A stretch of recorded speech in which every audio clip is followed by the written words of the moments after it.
Hi friend, I am Lee Keckner. Welcome to Relationships, It's Your Fault. Oh wait, today is day number 11 of 33. I'm so happy you're here. If you would join me in 3 grounding breaths, uncross your legs, put your palms on your lap with your palms up to receive. Close your eyes and we're just going to do 3 breaths in through our nose and out of our mouths. And when you breathe in something you want more of in your life. And when you breathe out, release something that's no longer serving you. So I'm going to breathe in my favorite, more love, and I'm going to breathe out anger or being reactive. All right, so join me for in through your nose and out through your mouth. I'm going to breathe in love and drop reactivity. Breathe in and breathe out. Thank you so much for that, you guys. You know, today is the wrap up of section 1. My favorite section, actually, that is all about self-love and that knowing that we are our primary relationship. And when we are in check, when we are good, our other relationships reflect that. I'm so excited that you guys joined me for this part, the most important part. And today we're just going to recap, just kind of chew and digest, if you will, what we have talked about this before we begin the next part, which is exploring all of the different relationships that we have, from strangers that we bump into, family members that we grew up with, families that we have created, lovers, bosses, coworkers, all the relationships that are so full in our lives.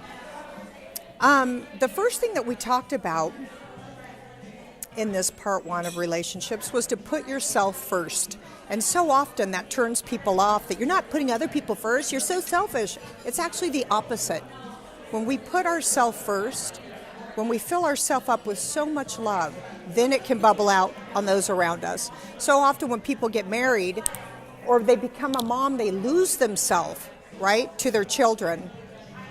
And then all of a sudden the kids leave and they're like, have empty nest syndrome because they don't know who the hell they are because they got off their path for so long.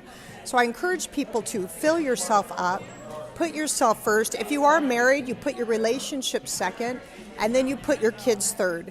And although it sounds weird, remember, when you are living a full life, you are setting an example for your children how to live.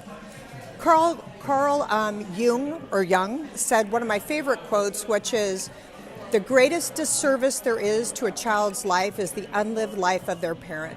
So shine and be fully who you are, no matter what you are or where you are in life. Fill yourself up first, just like the oxygen masks on airplanes. When you are full of oxygen, you can better serve other people.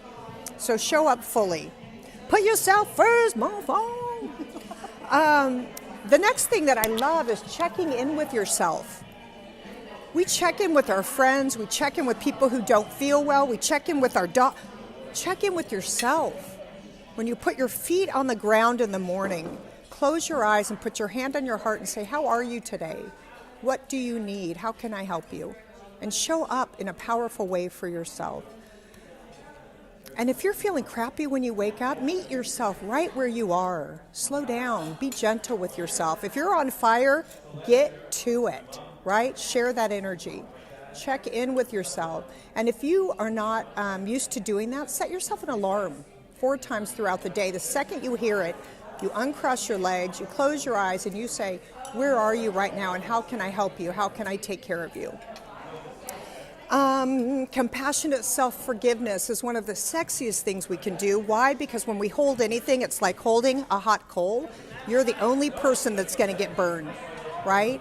And forgiveness isn't saying what the other person did is okay. It's saying that you no longer choose to suffer over it. That's what you can do for yourself.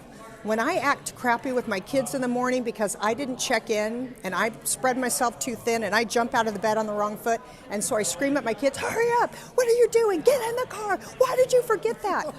Like, everyone is in a chaotic mess. But as soon as I drop them off and all of a sudden I take a breath and I go, oh gosh, that morning sucked. I'm going to make amends with them when they come home, but in the meantime, I'm going to make amends for myself. I'm not going to suffer for the whole day that I'm a bad mom, that I suck, that I did it wrong. I'm going to instantly close my eyes, go back into the heart center, right? That's where all the magic is inside of us.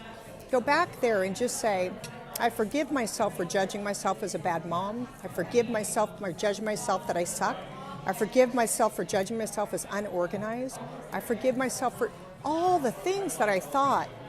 I'm going to get right in there, and then I'm going to think of something precious to my heart, something that brings tenderness to my heart, and I'm going to flood that new, fresh area with that tenderness.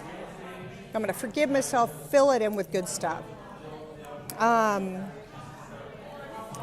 Self-love. We talked about self-love. And I think I had you do the exercise that day of looking in the mirror, right? And saying, I love you, and I see you, and I'm proud of you, and I've got your back. Self-love. All the things you would do for your partner, all the things you would do for a sick parent, all the things you would do for your kids, do for yourself. And I love that whole, just the picture, if you can picture filling yourself up with so much love that it can bubble on to those around you. And then we talked about self-love practices, and for the life of me right now, I've got a chicken with cream sauce in front of me, and I'm hungry as hell, and I can't remember what my self practices were for self-love. If you guys remember, please put it on this thread.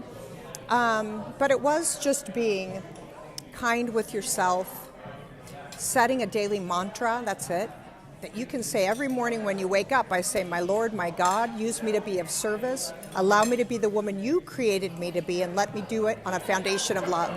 And when I start my day with that, everything that comes, I already know what I'm doing and why. So I can just welcome whatever the hell's coming, knowing I'm in line with my purpose and in line with my higher power. Yesterday we talked about one of my favorite things. Have I said that about everything? Tenderness. Tenderness, about planting that little seed in our heart and watering it every day and letting it open and expand. And I talked about as well with my husband how I slammed the door and was pissed off, and then I looked at myself in the mirror and I saw the tenderness that resides within me and instantly moved from the story in my head to my heart. And I said, oh, there I am. I'm here where my love is. And let me open that door and touch my husband with that tenderness and not the harsh words matching his energy. So we have the decision in every moment to switch, move from our head to our heart, to soften our hearts and to be tender. And I'll tell you, gosh dang it, it feels good. Now I feel like Stuart Smalley, and by golly, people like me. No, but it does feel so damn good to give myself the gift when I'm pissed off, to let it drop. Not work through it, not process it, let it go. I'm done. I don't want to feel that way.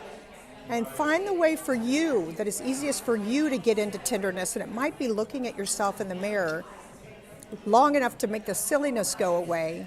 And that know inside of you is God in a bright, beautiful, beautiful shining light. Allow yourself to see that. And when you do, it melts your own heart. And you're tender for yourself and compassionate with yourself. And then you can be that way for others. It has been amazing exploring self-love, self-acceptance practices to deepen in this, because that is where the money is. That is where our best life is. Our most full life is when we are full and connected with ourselves and taking care of each other.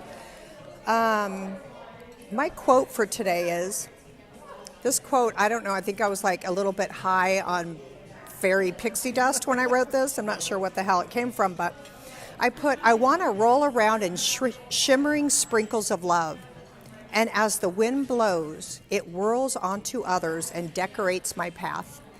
Let love sprinkle off you today and decorate your path however the hell you want it to look. Dear God, I'm grateful for this time. I'm grateful for a time of reflection, a time to take a breath and a pause, and a time to make a new choice. Sprinkle love over everyone watching today. Let's be uplifted and let's set out to do good work and make a difference in the world. Amen. Thank you guys so much for joining me today. It was an honor being here with you. I don't want to brag, but I'm about to eat this. And I will see you tomorrow on day number 12 when we start the new section, actually talking about the relationships that we're in and the different aspects of them. I'll see you tomorrow. Thank you for tuning in.